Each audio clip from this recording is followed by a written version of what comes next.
Namaste to all. Very good evening.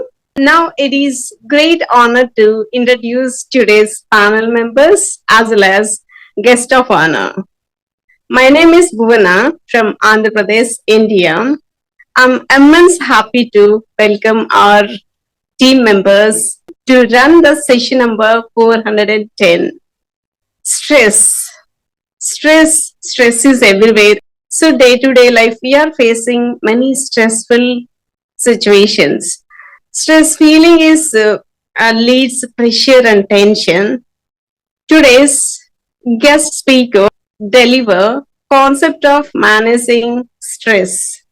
Now, I cordially invite our prime mover, Miss Gulerana from Lucknow, Uttar Pradesh, to invite today's guest of honor, Miss Gulerana. This screen is yours, ma'am. Thank you. First of all, I would love to thank Coach Ram Babu for adding me in this beautiful community. And as all you know that I am Coach Gulerana 𝐬𝐻𝐻. I am mindset transformation coach. And today I got the honor to welcome a very talented personality who is a symbol of women empowerment. She is an active Toastmaster, always open to learning. She is a nature lover. She has done her master in English literature and pursuing a diploma in training and development. She is none other than Coach Janvi, as she is a nature lover, so she is from the city of Gardens, Bangalore, and she is going to throw light on the burning topic of today. The world is facing how to manage stress. We all need and we are so eager to hear you. So I invite Coach Janvi to enlighten us with her knowledge.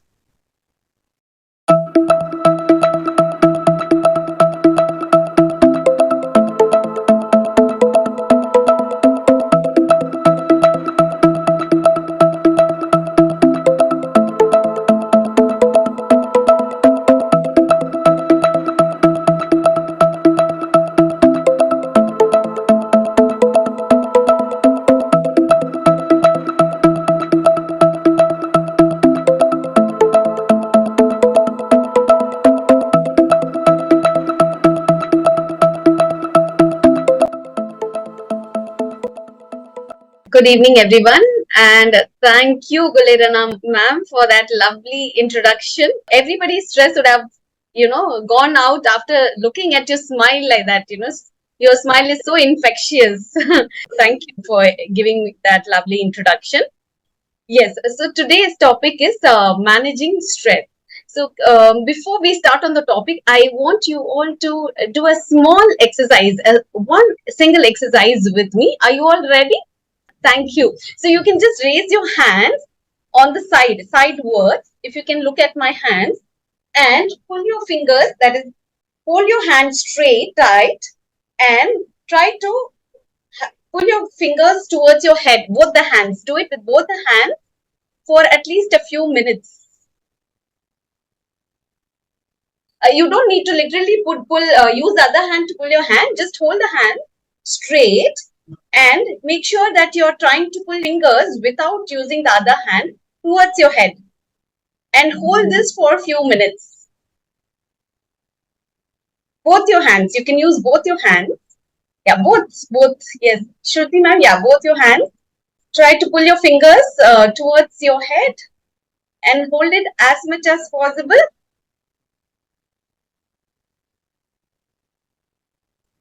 So I'm making you do all exercise today before we start. What is happening, Sandra ma'am?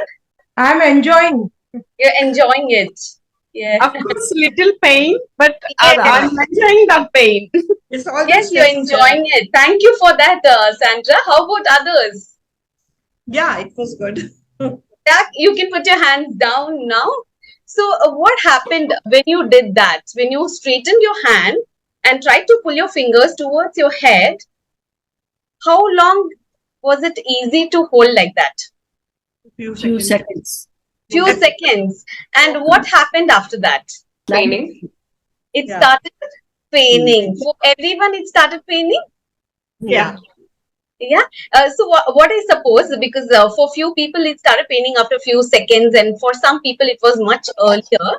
So for everyone, it happened at a different timing, right? And because holding that for a few minutes, maybe 1 minute or so, 1.5 minute, it started slowly paining, right? So we will talk about this exercise during the speech. So once it started paining, what did you all do? Automatically, so Sandra ma'am, putting her hands down, Shruti also, it pained, and then your body's response was to just put your hands down. Can someone tell me what, according to you, is stress?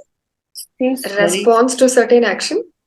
Yeah, it's response to a certain situation, people, or action which we perceive or which we think is a threat to us, right? Even here, when it was paining, you had to put your hands down. That's the body's response to the stress. Stress can be at different levels. We'll talk about it.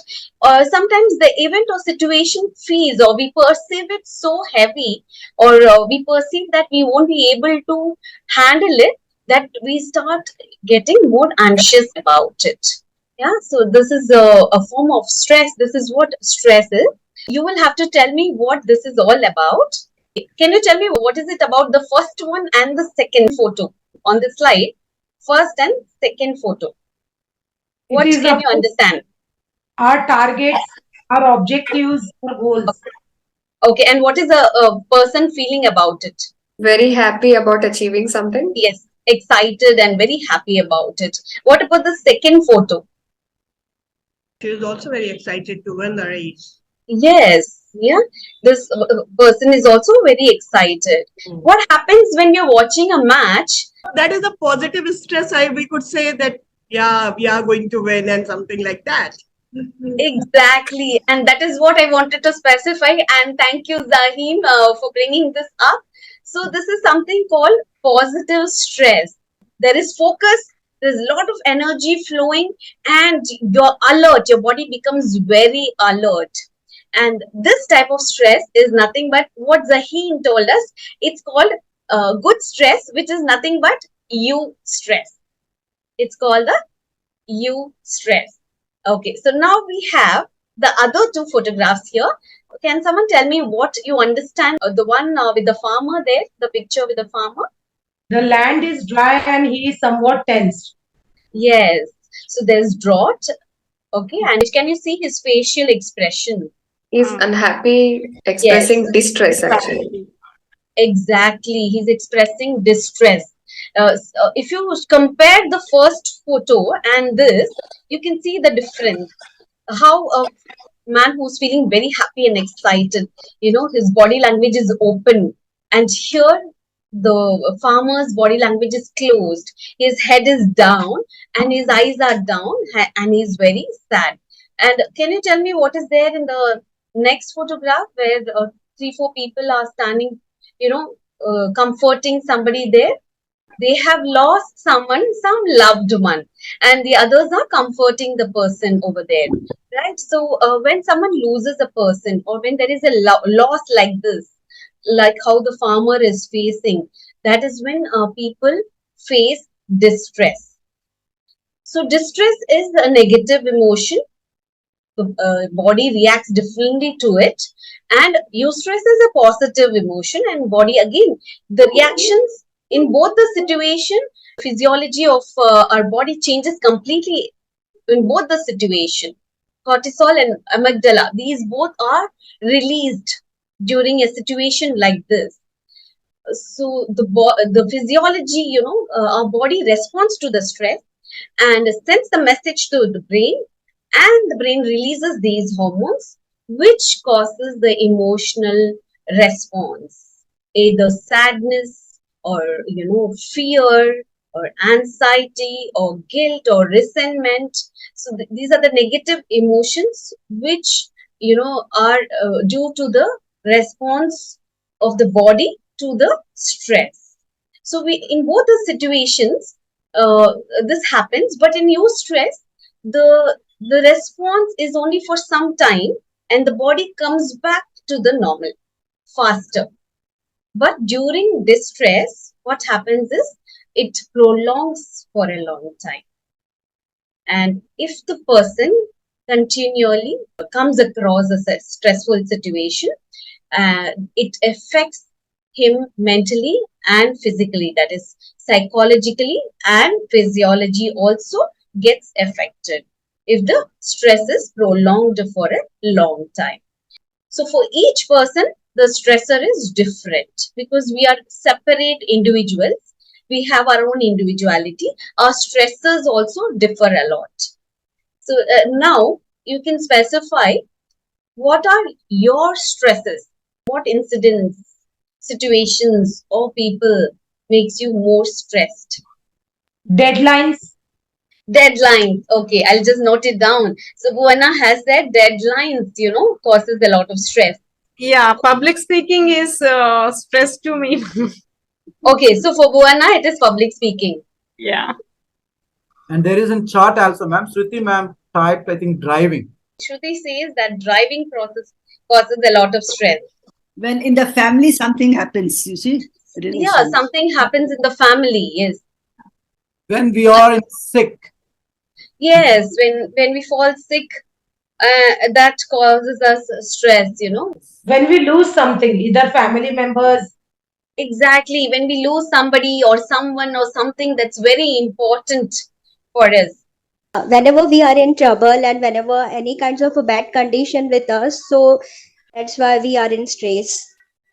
Yeah, can you specify the trouble or bad condition? Because if you live in a joint family and if elder person they are sick, and if you are just want to pass, if you are just want to apply any kind of exam, but you are not able to do, we are not able to appear there, so in that time we are also in stress. And sometime if you want to do the work in any field, and if the members are not good, and if they are just deny your service, and if they are not satisfied with your work, when someone denies your service and not appreciates you, and you're unable to do something that you want to do, like applying for an exam, all these causes stress. Gulerana saying that exams for students causes a lot of stress. I think about the children's career. Worrying about our children, their career, this causes a lot of stress. Thank you for giving me all your stresses. Not getting personal space, very stressful. Very true, Zaheen. I resonate with you. Yes, when we don't get our space, it becomes a lot of stress for us. For me too, I resonate with you, Zaheen. Yes. So now so these are all called stresses. All of you gave me examples of situations or people that causes stress. Now I want to tell you that just like we have you stress and they stress, you stress is something that motivates you, that excites you. And the examples for that are you're getting a promotion, you're getting a new job, there is a marriage, you're getting married, or you're having a child. All these, for example, for students, if you tell them that they have a trip the next day, the whole night they'll be so excited, right? I remember days not sleeping, because I was so excited to go on a trip with my friends in school. So that's all you stress, that gives a lot of energy, a lot of excitement. And the other thing, like having a divorce or death of somebody, injury, legal problems, money problems, job loss, all these causes distress. So next, what we are talking about is all of you gave me your stressors. Now we'll have a look at what are external stresses and internal stresses. Like you all mentioned, Mr. Gajendra said that his children's career, gives him a lot of stress. If you have deadlines, if you have to submit on time. You have no control over there. You cannot decide the exam day. It's decided by the university. So there you have no control, right? And then we have deadlines. Again, it is decided by the company. You have no control over there. So what I'm trying to tell you is there are two types of stresses, external stresses and internal stresses. External stresses are all the stresses on which we have no control. Okay, death of a loved one, examples are given here on the slide. Marital issues, money problems, sudden job loss, COVID, none of us had any control over there, right? When it started, we all slowly came to know about how to take precautions, and then we slowly started taking precautions. That only those things we were able to control. So many things are out of a control, but there are a few things which is under our control. Those are our fears, our tensions, our emotions, how we respond or react to a situation. All these things are under control, our control. So once we know that what we can do, my reaction, my response to a situation, and my perception of a situation is under my control, things get a little easier. The stress comes down. And once you know that, sir, someone else's behavior, for example, if it is raining, all these things are not under our control, then you know where to focus on. Then you know that you need not focus a lot on things that you don't have much control. So this is how it helps you if you understand external stressors and internal stressors. So now we'll come on to what are the symptoms. So we all have undergone stress, right? So none of us are free of stress. Can you tell us a few symptoms that you might have noticed when you experience stress? Getting more sweaty. Sweaty, exactly. The palms start sweating. And Yeah. even the sweat on the forehead. I have seen so many people sweat profusely when they're giving speech because of the fear, the stress, right? Thank you so much for that. Butterflies in your stomach. Yes, exactly. You get butterflies in your stomach. Yes. Heart beats very fast. Heart beats, yes, very fast. Palpitation. And sometimes your hands and leg also shake very. Something very big happen in front of you, and that's too much for you to take. Then your hands and legs start shivering. Even public speaking can give you that shivering. Nervousness. And what is the physical symptom for that? Sometimes you feel like fainting. Yes, you feel like fainting sometimes. Sometimes you become blank. Yeah, the mind. So I have listened to speeches. In fact, when I gave my first speech in Toastmaster Club, after one or two sentences, I completely forgot my whole speech, which I had practiced for 40, 50 times. My mind just became blank. And for one full minute, I stood there just looking at people, and they were encouraging me and, telling me to speak, start once again. So yes, when you're scared, the mind also gets blank. Is anybody else? Yeah, and sometimes we are just become confused what I do and what I not do, because in that time we are in stress. Yes. So yes, there's a lot of confusion caused that time, and decision making gets affected badly when you face stress, right? So there are physical symptoms, there are behavioral symptoms, there are emotional symptoms, and there are cognitive symptoms. Cognitive symptoms, I'll go from the last. Forgetfulness is one of the examples of cognitive symptoms. When you're stressed, you forget, sometimes many times we run down to take the vehicle out, and then we remember that the phone is at home, back at home. You come back, open the door and take the phone. You forget your important items, to carry important items when you have to go out and when you're stressed. Yeah, so forgetfulness is one of the symptoms of, being stressed. Poor judgment and memory problems, inability to concentrate. When children are stressed, you see the concentration for them in the class diminishes a lot. So when a child is not able to concentrate, you know that the child is undergoing stress. So what are the emotional symptoms? You get irritable, you get angry, you feel depressed, you feel lonely, you feel isolated. These are the emotional symptoms that you face. Behavioral symptoms, some people overeat when they're tensed. When the match is going on, the popcorn goes on into the mouth, continuously. Many people start overeating. Some people cannot eat when they are stressed. Everyone's reaction is different, right? So some people cannot sleep properly. And for some people, they procrastinate whatever is important. They postpone their work, procrastinate. and overreact and get frustrated. These are the behavioral symptoms of stress. What are the physical symptoms? You all said that you feel cold, your hands become cold, sweaty, or you have aches and pains in your body, you have chest pain, and the breath becomes shallow. That is the main symptom there, right? But so the first point is to be aware of these physical. Why I'm taking you through these symptoms one by one is that once you're aware of these symptoms, it becomes very easy for you to understand that you're stressed, because many a time we don't realize that we are stressed, right? So once we are aware of this, we can actually take some action and bring the stress down. For some people, example, when you're on a roller coaster, for them it's a eustress. For some people, they scream, enjoy with excitement. For some people, it becomes a distress.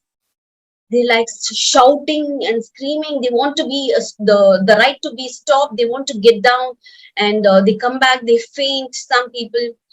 So what I want to tell here is, many times it is not the situation that causes the stress. It is how we perceive the situation that causes stress. Because the same ride, the roller coaster ride, is you happy, excitement for some, but it is very scary for some people that they don't even want to get in onto the ride.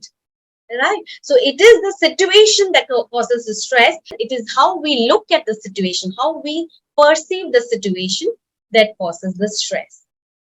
Right? So when I asked you to lift your hands up and, I told you I'm making you do some exercise, you all lifted your hands up. What happened after that? Your hands started paining. Yeah. So, but when you know that this will help you strengthen your hand, this will help you improve the stamina of your body. Would you still do this exercise? Even if it causes pain, we would still do it, right? But if you think that this exercise is going to, weaken you, make you, lose your hand, will you do it again? Look at life positively to take the situation as in how it comes. We need to enhance our eustress. To cope with the stress, we need to improve the activities that increases our happiness. You need to improve the happiness count in your life. You need to be along with people who keep you happy, who laughs a lot, connecting with people, spending more time with family, having a time for yourself with friends. All this will help you increase your eustress, the happiness count. So when you do that, your distress automatically comes down. And if there is a lot of distress in your life, how do you cope with? For that, we have two ways. One is physiological, other is psychological.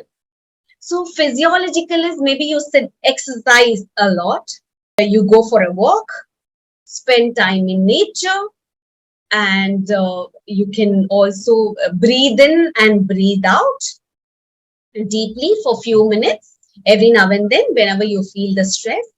So this way, when you introduce some physical exercises, the message goes to the brain, and the brain also neutralizes and the stress comes down. So this is one way how you can reduce your distress. The second way, if many times the physical exercises and breathing in, breathing out doesn't help, you try to meditate, you're not able to do it because the distress level is so high. So in that situation, how do we help yourself? What you can do is, in that situation, you can always use the psychological method of bringing your stress, which is nothing but cognitive behavior therapy. Cognitive behavior method is where you change the way you look at things. Suppose, for example, you lose a job. Instead of feeling very doubtful about your future and becoming very hopeless, you can always tell yourself, this is my opportunity to try what is my other interest and find a different job. This is the how I will get some time for myself to understand myself better and try different jobs and connect with different people and ask them, speak to them about it. So when you reframe your thoughts, reframing can help you reduce your stress. These are the things that you can include to handle stress, ways to handle stress, which are both physical. Here, you can have a healthy diet and you can also relax. You can connect with others. You can take rest, engage all your senses. Maybe if you go to spa, different oils over there, those fragrances, only when you use that sense of smell, your stress level comes down. And sense of touch, when you touch your pet, automatically your stress comes down, right? A sense, the eyes, when you look at beautiful, the nature, flow of water, the river, the beauty of the nature, your stress comes down. So these are the different ways how you can bring your stress. And perception, same number is looked by people in a different way. Some people will look at it as 9 and people standing this side will look at it as 6. So it is not the situation or the event that stresses people. It's how we think about the situation or the people that stresses a lot. So once we understand this, we can always bring down our stress. I can never forget the person who told me this. Pain is inevitable. You have a lot of people talking back at you and you'll feel bad. You'll have someone shouting and screaming at you. It definitely will pain. Yeah, it is natural to feel the pain, but suffering is optional. So you choose after that whether you have to think about it for so many days and months and suffer, or just, empathize and stand for yourself and leave the pain there. Thank you. Gona ma'am, I hand over the floor back to you. Okay, thank you, ma'am. It's really wonderful words from you, ma'am. Actually, I lose my stress from your words. We forgot our time too. Thank you. This is our time to reviewer Miss Shruti from Bangalore. Miss Shruti, over to you. Thank you so much for giving me this wonderful opportunity. It feels amazing to be here at this platform and to listen to such amazing topics, especially the one of the best topic that I heard today from Coach Janvi Chandnani. Thank you so much for de-stressing us through this entire session of 30 minutes. What we spent with you was an absolute delight. And you made us realize so many things and how we actually are stressing ourselves unnecessarily. And like you rightly said at the last, it's optional whether you want to take it or you want to change the way you think and the way you want to perceive things. So that was like icing on the cake for me. So thank you so much, Coach Janvi. So today I would like to quickly summarize whatever ma'am told, so that we register it and we'll definitely implement it and try to look at positive things and focus on positives rather than focusing on things that are not needed. So today, ma'am spoke about what exactly is stress, and she gave us a wonderful example by making us stress our hands. And she also covered topics like what are the types of stress, and she gave us examples of what are de-stress and eustress and why we need to enjoy eustress, because sometimes we need to enjoy stress to get better results, right? At the same time, if we try to concentrate more on de-stress, then things can go out of track. And she also spoke about how we can actually combat stress. She spoke about symptoms of stress, like what are the various symptoms that different people experience. And it's not the same, everybody are different. And she also spoke about the different types, and she gave wonderful examples connecting physical, emotional, behavioral, and cognitive. Then towards the end, she spoke about how you can actually manage stress. This was like a highlighter for me. She spoke about how you can actually change situations. We understand that some situations are not in our hands, but it totally depends on how we look at it and how we can actually focus our energy onto the positive ones. At the end, she gave a beautiful tagline: pain is inevitable, but suffering is optional. This is something which I'm definitely going to register in my head. Whenever I feel stressed, I will be like, okay, Janvi ma'am has told this and it makes total sense, and I will ensure that it depends on me whether I take it or I leave it. So that was a highlighter for me. Now, the key highlights, what Janvi Chandani ma'am speech today was, she ensured she kept the entire session engaging. So we just, 30 minutes was like, we didn't even realize that, because even Bhuwana ma'am also highlighted that. It was just gone. I was listening to her and I was like, okay, it's over. I wanted to hear more of it from her. And suddenly she came up with this line and she said it's over. I was like, oh no, it's done. So that was the energy level that she brought about in her entire 30-minute session. So she kept it interactive. She spoke to each and every person. She replied to every person. She ensured that every person was involved in the meeting. That was really good. And she considered everybody's points and she used relatable examples. So everything was related to whatever she told. I have nothing more. I mean, like, this was like one of the best sessions. And thank you so much, Rambabu sir, for giving me this opportunity to be a reviewer in today's session. And it was an absolute delight for me. Thank you so much. And I hand over the stage to Bhona ma'am. Thank you, ma'am, for your wonderful review. Thank you.